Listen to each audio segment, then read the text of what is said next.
Isang magandang araw sa ating lahat mga kapanambitan. Maraming salamat po sa lahat po ng patuloy na tumututok at hindi bumibitaw sa mga bawat episode ng ating pong mga tagpo dito po sa ating mga munting pagninilay na mga pagluhog din ng ating mga panalangin sa ating Panginoon. Napakasarap po na tayo ay patuloy na nakikinig at patuloy na pinagninilayan po nating sama-sama kung papaano ang mga misteryo ng Diyos sa ating buhay ay patuloy na nagbibigay sa ating ng lakas at inspirasyon upang mapagtagumpayan natin yung mga hamon na dumarating sa atin. Wala pong bibitaw. Pakinggan po natin ngayon at basahin ang ating pong pagninilayan po ngayon, ang ating pong gospel po ngayon mula sa sulat ni Juan. John chapter 16, verse 16 to 20. Jesus went on to say, "In a little while, you will see no more, and then after a little while, you will see me." At this, some of these disciples said to me, another, "What does he mean by saying, 'In a little while you will see me no more, and then after a little while you will see me'? And because I am going to the Father," they keep asking, "What does he mean by a little while? We don't understand what he is saying." Jesus saw that they wanted to ask him about this. So he said to them, "Are you asking one another what I meant when I said, 'In a little while you will see me no more, and then after a little while you will see me'? Very truly I tell you, you will weep and mourn while the world rejoices. You will grieve, but your grief will turn to joy." Mga kapanambitan, sa ating pong munting pagninilay po na ito ay ating pong pinamagatang #pangit, no? Bakit kaya #pangit? Marahil ang dumadako sa kaisipan nyo ngayon, maganda naman ako, gwapo naman ako, hindi naman ako kapangitan, may itsura naman ako. Bakit? Ano ibig sabihin nito? Walang sino man sa atin, maging ang magulang, na lalaitin o may maririnig siyang pangit na salita para sa kanyang anak. Lahat tayo, ayaw din natin sa ating mga pinapanood na merong pangit yung simula. Pati yung katapusan ng kwento ng senaryo, ayaw natin ito ay maging pangit yung ending. Dapat may thrill, yung gusto natin. Sa damit, ganito rin. Pag may mga pupuntang okasyon, tayo ay patuloy na nanlalait sa ating mga kaibigan. Baduy mo naman, baguhin mo naman, hindi bagay ito. Marami sa atin maraming mga guidance counselor. Marami sa atin mga bida-bida, sabi nga daw sa mga salitang tabi-tabi, no? Ito yung madalas na gusto natin, ayaw natin ng pangit. Lalo na pag yung tao na ito ay ayaw natin maging ang hibla ng mga bawat salitang nanggagaling sa kanyang mga bibig. Ayaw natin kasi tayo ay mga tumatayong kontra-bida. Totoo, pangit sa paningin natin, pero sa paningin kaya ng Diyos, ito ba ay maganda? Pangit nga sa ating mga paningin, kung sa iyong kapwa kaya, baka naman ito ay maganda o pwede na. Sa kwento na ito, marahil ang sasabihin natin ang pangit ng tagpo. Bakit? Sapagkat maging ang malagad ng Panginoon, ang sabi, hindi nila maunawaan kung ano ang nais na ipahatid ng ating Panginoon. Pero nauliligan sila ng ating Panginoon, narinig sila. At ito ay patuloy na inulit sa kanila. Kaunting panahon na lamang, hindi nyo na ako makikita ulit. Sinasabi ko ito sa inyo, tatangis kayo. Tatangis, iiyak kayo, at magdadalamhati. Ngunit ang inyong pagdadalamhati ay isang kagalakan naman ng sanlibutan. Matitigib kayo ng kalungkutan, subalit ito'y magiging kagalakan. Anong ibig sabihin nun? Ibig sabihin may revenge? Ibig sabihin mayroong may pinananabikan na paparating? Ito yung tagpo ng mga mensahe ng Panginoon sa mga alagad ng ating Panginoon na madalas sabi nga, kung ikaw yung alagad at kung babasahin natin, parang ang pangit ang ending ng ating Panginoon. Ipinako na siya sa krus. Muli na siyang nabuhay. Kapiling na namin siya ngayon. Nagpapahayag at nagbibigay na siya sa amin ng inspirasyon. Napapatotoo na sa amin ngayon. Bakit parang iiwan niya kami? Bakit ganon? Maraming tanong. Pero ang sagot ng Panginoon na ito, malulungkot, matitigib ang kalungkutan, tatangis kayo. Pero after that, yung kagalakan, di ba nandun? Di ba ganito rin naman ang misteryo ng buhay natin pang araw-araw? Nagiging misteryo natin na nasa kabila, na meron tayong kalungkutan ngayon sa COVID. Sa cases natin, umaabot ng mga 13,000 sa Pilipinas. At yung mga recoveries natin, iilan pa lang din. Mas marami pa yung dumadagdag na cases kaya sa nakaka-recover. At yung pinakapangit na balita madalas ay yung merong nasasawi, na may nagsasakripisyo pag merong na tinatawag na kamatayan. Ang COVID-19 ay isang halimbawa na isang kalungkutan mula sa isang musmus na bata sa kanyang kaisipan na hindi na siya nagiging malayang makapaglaro. Pangit ang COVID para sa kanya. Ang ilan naman sa simula maganda, pero at the end of the day, ngayon, mula sa ating tagpo, halos hindi na tayong magkamayaw. Tandaan, yung first flu pa lang na naganap sa ating mundo during that time na 168 AD, panahon pa ito ng mga Roman Empire.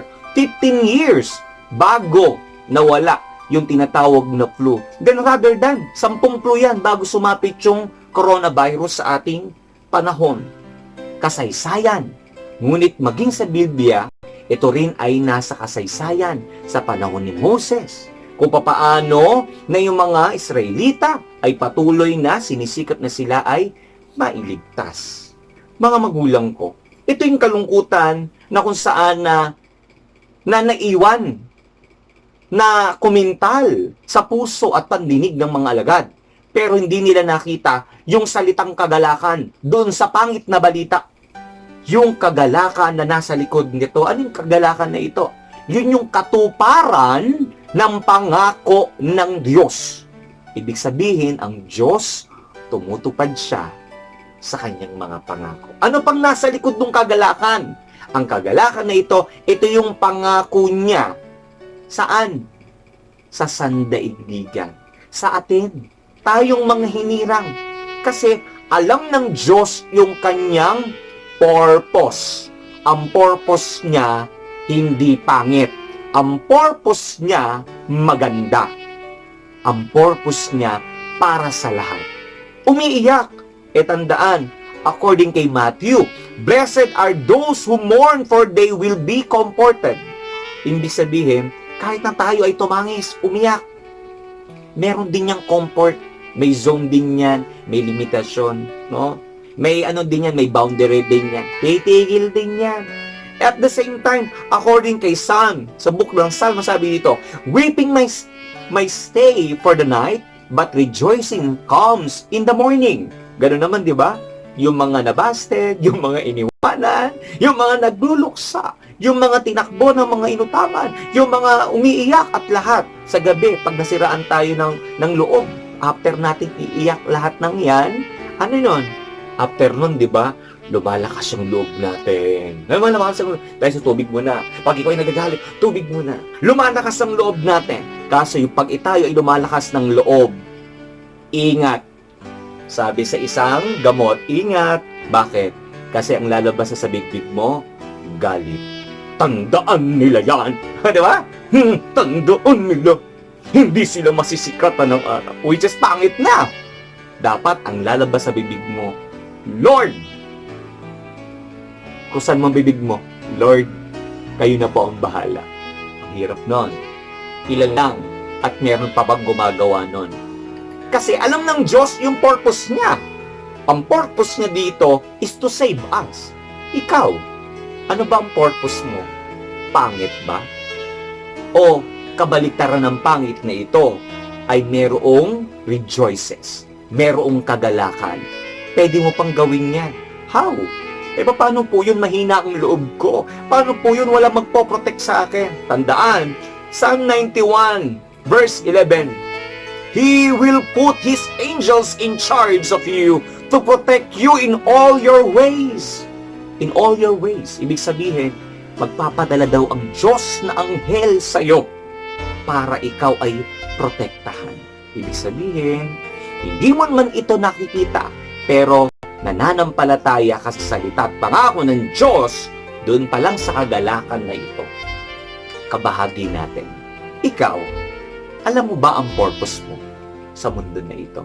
Kung si Lord alam niya ang purpose niya, tayo, binyagang Kristiyano, tayo bilang isang nananampalataya, tayo bilang isang sumasamba na merong Diyos na isa, tayo na laging palasamba at nagbubukas ng Biblia, tayo na madalas na binibiyayaan na kahit na tayo ay hindi nagdadasal, tayo na binibiyayaan ng talino at kakayahan at maraming oportunidad na kahit tayo hindi pala simba 10 ng iyong angkan, tayo na nakikinig ngayon, may panahon pa, may oras pa upang tayo ay magbalik at patunayan natin ano ang purpose natin.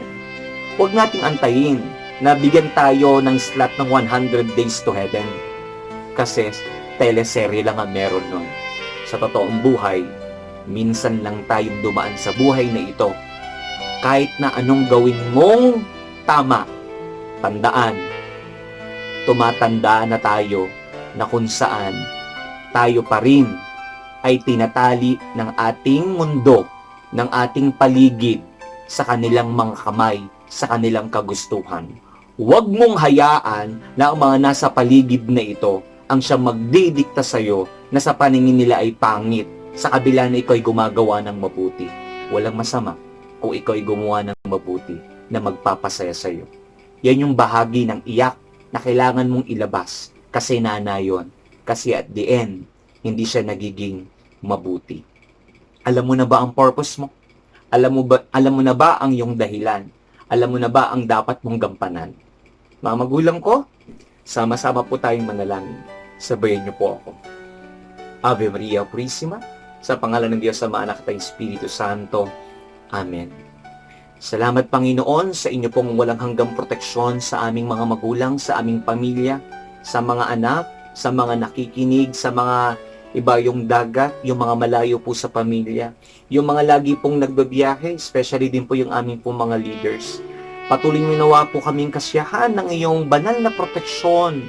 Yakapin mo kami ng iyong banal na kapa, Panginoon, upang po sa aming pong pakikidigma sa epidemya na ito ay patuloy na kayo ang maghari, hindi yung epidemya na hindi po namin nakikita. Kami po ay nananampalataya, naniniwala na kami po ay inyong iaadya. Alam po namin na kayo ay mapaghimala. Alam po namin na kayo ay hindi natutulog upang kami ay patnubayan. Kami po ay sasambat maglilingkod sa inyo ng walang hanggan. Ang lahat ng ito po ay aming pong sampo ng aming pong pagpakababa at pag-amin sa aming mga kasalanan. Amen. Amen. Amen. Ave Maria Purísima, sa pangalan ng Diyos Ama, Anak at Espiritu Santo. Amen. Mga kapanambitan, muli maraming salamat po sa inyo pong pakikinig, sa inyong pong pagsubaybay, lalo tigit po sa lahat ng mga tumawag, mga nagko-comment.